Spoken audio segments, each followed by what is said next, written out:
요셉이 애굽의 국무총리로 있을 때 애굽과 가나안 땅에 7년 흉년이 들어서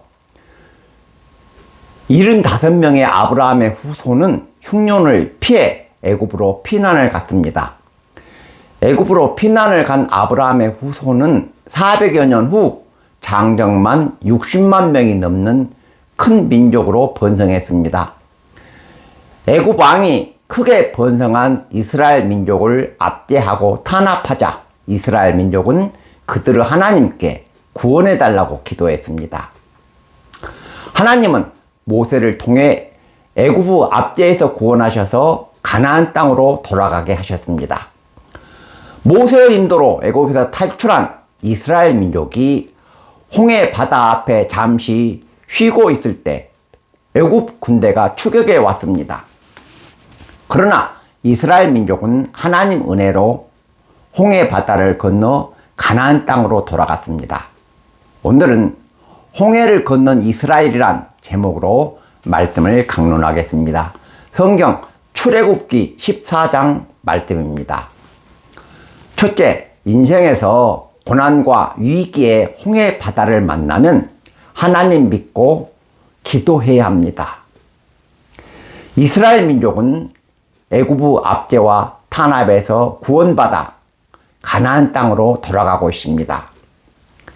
애굽에서 나온 이스라엘 민족이 홍해 바다 앞에 잠시 장막을 치고 쉬고 있을 때 애굽 군대가 추격해 왔습니다. 애굽에서 나온 이스라엘 민족은 20세에서 60세 사이에 장정만 60만 명이나 넘는 큰 민족이지만 애굽에서 노예로 생활했기 때문에 이들은 애굽 군대에 맞서 싸울 능력이 없습니다.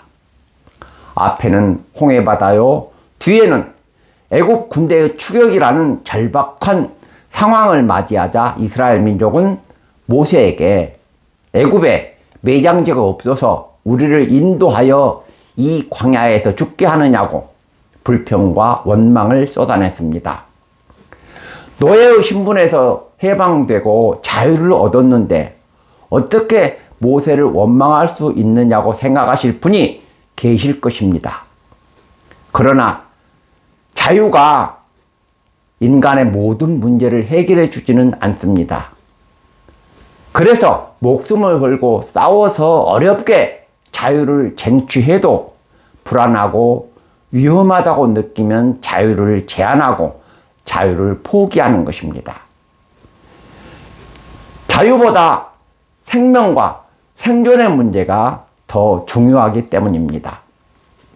앞은 홍해바다요, 뒤에는 애굽 군대가 추격하는 절체절명의 상황에서 이스라엘 백성은 불평과 원망을 쏟아냈지만 모세는 하나님을 믿으라고 역설했습니다. 모세는 이스라엘 민족에게 너희는 두려워하지 말고 가만히 서서 여호와께서 너희를 위하여 행하시는 구원을 보라고 말했습니다. 두려워하지 말고 하나님께서 너희를 어떻게 구원하시는지 지켜보라는 뜻입니다. 모세는 하나님께서 이스라엘 민족을 구원해 주실 것을 확신했습니다. 왜냐하면 하나님께서 애굽에 10가지 재앙을 내려 이스라엘 민족을 구원해 주셨기 때문입니다. 이스라엘 민족이 홍해를 건넜습니까? 건너지 못했습니까? 이스라엘 민족은 한 사람도 빠짐없이 홍해를 건너 가나안 땅으로 돌아갔습니다. 홍해는 인생의 고난과 시련을 상징합니다. 인생을 파란만장하다고 말합니다. 바닷가에 크고 작은 파도가 끝없이 밀려오는 것처럼 인생은 크고 작은 고난과 시련의 풍파가 그치지 않기 때문입니다.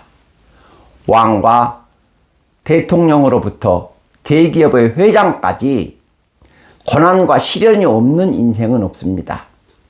인생에서 고난과 시련을 만나면 어떻게 해야 할까요?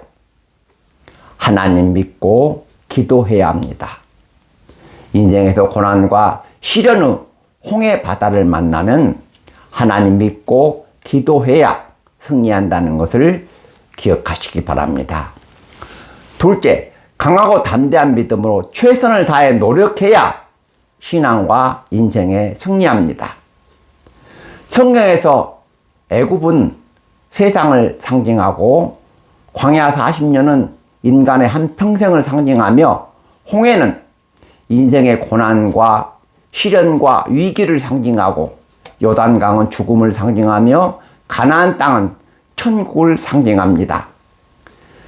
그리스도인은 하나님 백성으로 부름받아 인생의 광야에서 홍해라는 고난과 시련의 과정을 통해 천국 백성으로 훈련받고 죽음이라는 요단강을 건너 천국에 들어간다는 뜻입니다. 이스라엘 민족이 애굽에서 나온 것은 그리스도인이 세상에서 하나님 백성으로 부름받은 것을 상징하고 이스라엘 민족이 광야에서 홍해를 만난 것은 그리스도인의 인생에도 고난과 시련이 있다는 뜻입니다. 애굽에서 나온 이스라엘 민족 중에 홍해를 건너지 않고 가나안 땅에 들어간 사람이 있습니까? 다 홍해를 건너 가나안 땅에 들어갔습니다. 고난과 시련이 없는 인생은 없다는 뜻입니다. 나폴레옹은 프랑스 황제로 전 유럽을 정복하고 호령했습니다. 전 유럽을 정복하고 호령한 나폴레옹은 얼마나 행복했을까요? 나폴레옹은 내 인생에 행복한 날은 6일밖에 없었다고 말했습니다. 인생에 고난과 시련이 없고 인생의 고뇌를 모른다면 그 사람은 인간이 아니라 배부른 돼지입니다. 시인 정채봉은 삶에 고통이 따르는 이유에 대해 생선이 소금에 절임을 당하고 얼음에 냉장을 당하는 고통이 없다면 썩는 길밖에 없다고 말했습니다. 부패하지 않고 타락하지 않고 교만하지 않도록 고난을 주시는 것입니다. 소설 제인 에어의 작가 샬럿 브론테는 39살의 생을 마감했습니다.